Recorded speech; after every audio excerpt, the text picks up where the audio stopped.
காலிலே போட்ட மிஞ்சிதான் காதுல பேசுதே.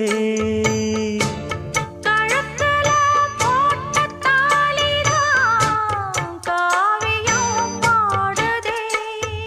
நெத்தி சுட்டியாடும் உச்சந்தலையில் பொட்டு வச்சதாறு நான் தானே.